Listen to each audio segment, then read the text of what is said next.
Evangelion 2.0, you can, in parentheses, not, out of parentheses, advance. The second movie of the rebuild. Mm-hmm. Ah, damn. Dylan, you want to summarize this bad boy for us? Yeah, you just watched it. Fresh in your head. Yeah. Damn it, I wanted to summarize the other one. So basically we open I'm summarizing the other one. Oh, okay. Tanner will try to summarize the other one. So very quickly. Basically we open up to like this fucking angel trying to escape somewhere, and then there was this Eva trying to fucking stop it. And the next thing you know, the Eva fucking blows up and this chick with glass pops out. Flash over to the people we know, and, got all these Evas and shit. And then they're just still trying to stop, angels. And next thing you know, there's like this new girl, and she likes working by herself. So we kind of explore like the relationships of the general, of everybody in general. Like the son trying to fix his relationship with his dad, and the three kids trying to get along and shit. And then next thing you know, there's like this one big ass angel that looks like a mummy. He starts fucking shit up. He's like really getting at it, destroying everything. He's like the first angel, from what I've experienced, to like breach through the armor plating. And the same glasses girl, probably from like Russia or something, steals the second Eva to stop it, and she like unleashes some beast form. Looks fucking cool. She stalls it long enough, and then fucking like destroys that one. And then Ray is like, I'm gonna get in mine, even though it's damaged. I'm gonna nuke the fucking thing. Nukes everything there. Doesn't stop it. Eats her and like becomes one with her. And then what's the kid's name? He's like, oh my gosh, I've changed my mind. I wanna pilot Eva and stop it, because he made the decision he wasn't going to.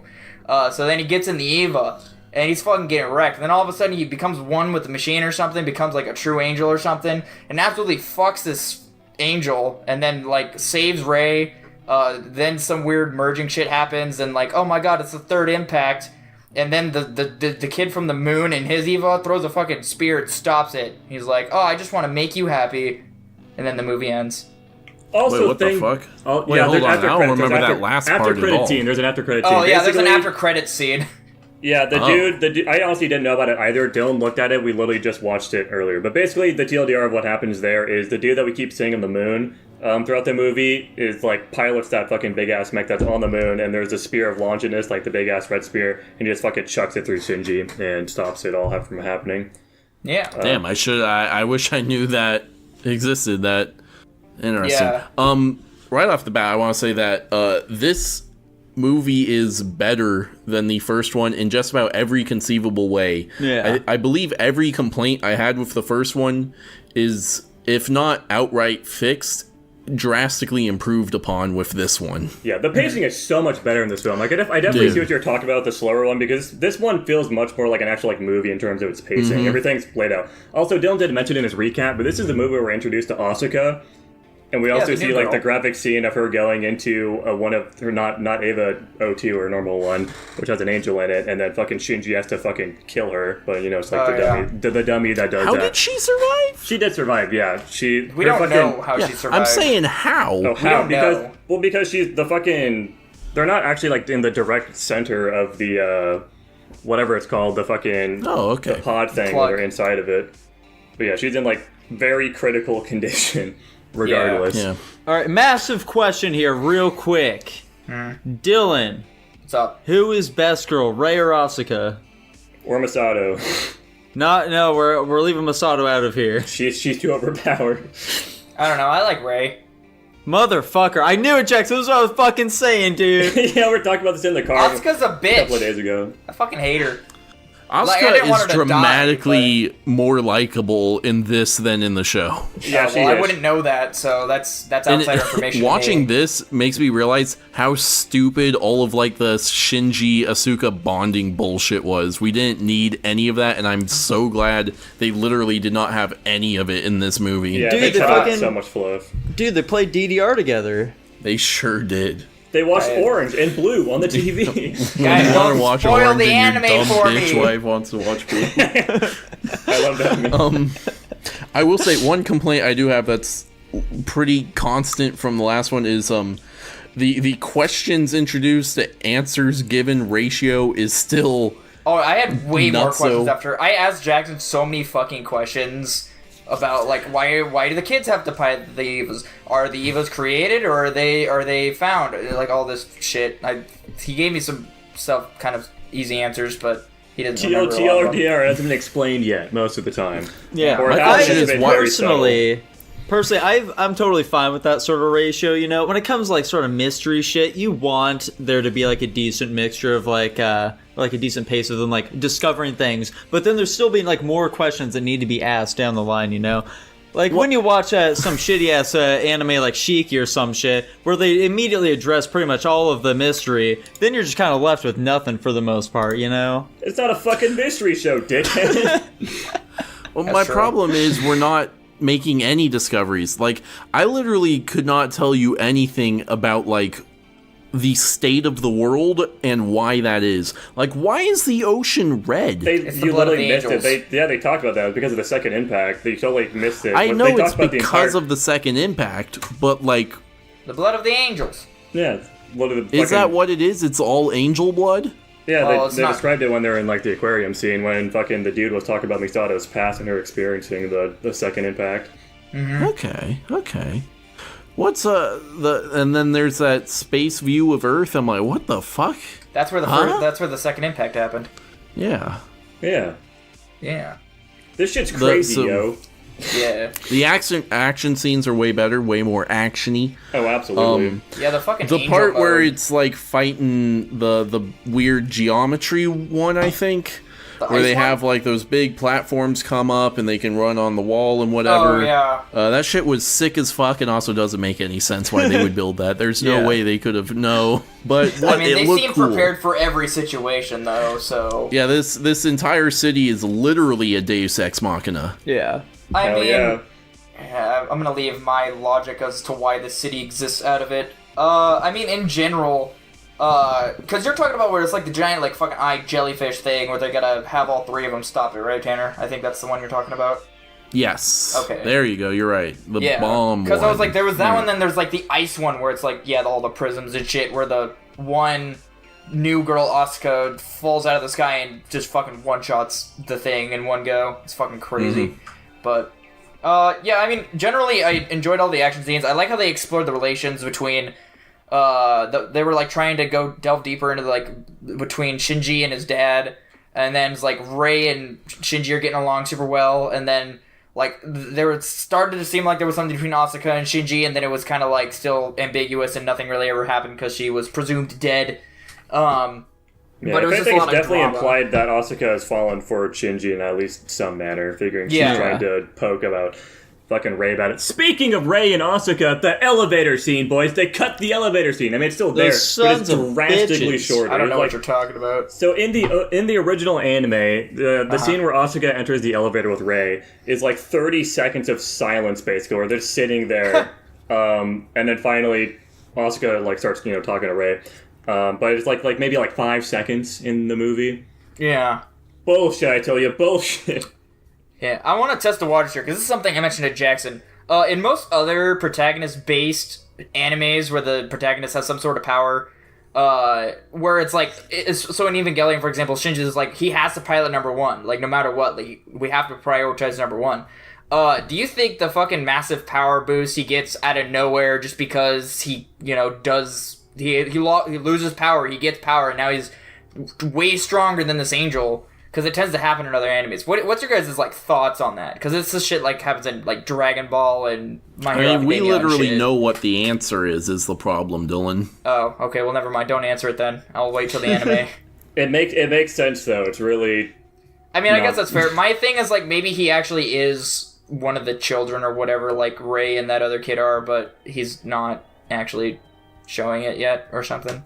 So some kind of hidden ability thing. He's like a special child of some kind, but okay. Anyway, do you know what the deal is with Rei, Dylan? I know that she needs to be in a tank to survive. She said something along those lines. I think her life force can't be sustained normally or whatever.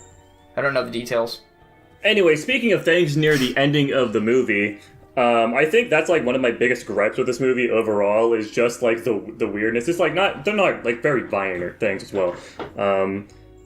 Just with how Shinji is thrust into the action against the 10th Angel after it infuses with Rei.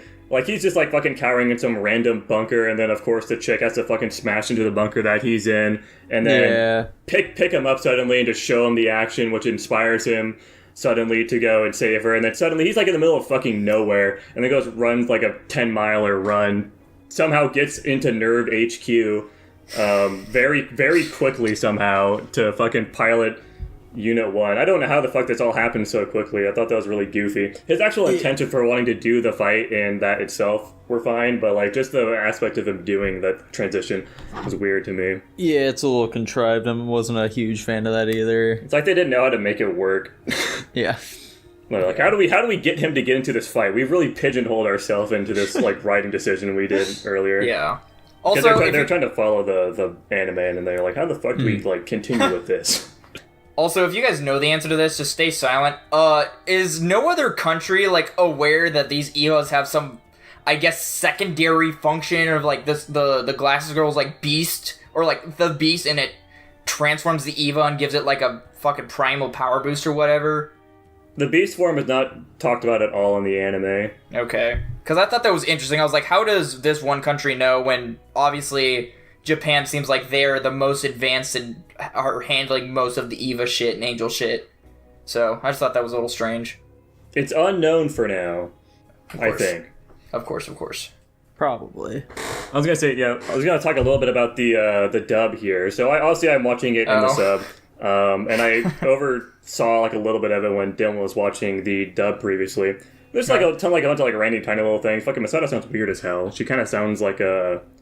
I don't know how to describe it. She just sounds like a weird voice to me. Shinji sounds like an absolute little bitch. Like I want to punch him. It's perfectly fitting for his character. That's what I was just about to bring up. Shinji's voice actor is perfect for the role because Shinji is a little fucking sniveling bitch, Jackson. That is true. It's pretty incredible, but it's hard to like get used to it after listening to the anime. That's dub. fair. That's the only voice that makes I know, Shinji sound like a strong main character, Yeah, but I don't really care that much about that stuff. The big annoyance I have with it, and this is like just an annoyance I have with anime dubs in general, is there like for example in the actual like Japanese dub of it, there are many moments in which people are speaking English, right? So like Mary, whatever her name is, she speaks English on the phone because she's American or whatever. And you'll hear like all over like in Nerve HQ and stuff, they'll like be doing announcements in Japanese and then they'll switch over to doing an announcement in English, and they'll do things like that all the time throughout the anime. And then like when I was out there watching with Dylan for a little bit, they're just doing it all in fucking English, which like I don't know, the world building it definitely hampers the world building a lot, and it's just lazy. Like when Mary was talking on the fucking top of the school, she was apparently just talking in English with like Japanese subtitles on the bottom, which is so fucking lazy. Like I know there's some anime that'll like have them speaking in Spanish or something goofy, which I can appreciate, but I don't know, it's just like a really lazy way of doing it, and I'm kind of disappointed at them for doing that. You know what, Jackson? That explains the beginning, because you were like, why the fuck are there subtitles? Those weren't Chinese subtitles, those were definitely Japanese, and I think that was another point they were supposed to be talking English in the Japanese dub. Yeah, I think that's exactly what it is. Alright, makes sense then. Perfect. I personally don't think it's that big of a deal. Yeah, well.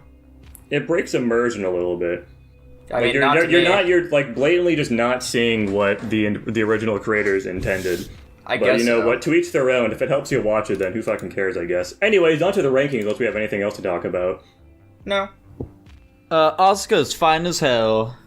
Oh. Okay. I like I really love the camera angles in this. The camera angle work is like super fun, especially like of course the scene where she's cooking and you get to see everything from like the POV shot, not the POV, but like pointing at her when she's like sitting there making stuff. Yeah. Very, very fun. There's lots of examples like that throughout the entire movie. Yeah, it's just those like nice little touches. They didn't have to do it, but they went that little extra mile. Hell yeah. Dylan, what are you giving this movie? S+. S+, goddamn, there we go. Jesus. Start us off strong here. Tanner, bring us down to reality. What are you thinking for this one? You gave C+ to the last one. Whoop, there goes gravity. And you said this film was significantly better than the previous one. Yeah, it is significantly better. The problem is, you mentioned that end credit scene, and I kind of want to watch it because I feel like that would bring it down for me, to be honest. Literally literally the only thing that happens is it shows like Shinji's unit, and then a fucking spear comes out of nowhere and impales him, and it stopped everything. Like, everything just ends. Like, that whole thing you saw at the end, and, like, this Eva comes floating down with a big old halo over his head, and it's that kid from the moon. He's like, oh, I'm just here to make sure that you are happy. And then it ends. It says to be continued. It still ends on a lot of questions. I don't really know how they change it that much for you. Yeah, I just like the way it ended originally much better. I guess so. And I think the Amazon version legitimately does not have that. No, it No, does. you That's watched why it on the I watched Amazon it. version. It's just after credits. Really? Dang. Well, my ranking is based on having not seen that, and if I had seen it, it feels like I'd bring my ranking down. But anyway, right now I'm giving it an A. Here, I got you, And Tanner. hey, Dude, I'm also giving an A. holy smokes! I'm giving it the same ranking, though I do actually think this movie is better than the first one. I'm giving it the same ranking as it, though, as an S plus or an S minus, not S plus. There you go, Tanner. I got it for you. Let me see what we got here. It's not gonna. I seriously doubt this is gonna change your opinion, but B minus. I don't know if this is in Japanese or not. I apologize in advance. It is Japanese, but that's fine. Yeah, It's Tanner can Japanese hang here. a little bit. Okay. It's definitely a lamer ending. It's not bad enough for me to bring it down. I mean, it's also just the after credits scene, so I don't know if it's considered an ending. I mean, I don't think it changes it's anything something. for me. I guess so. Anyways, that puts it at an S minus. Let's go.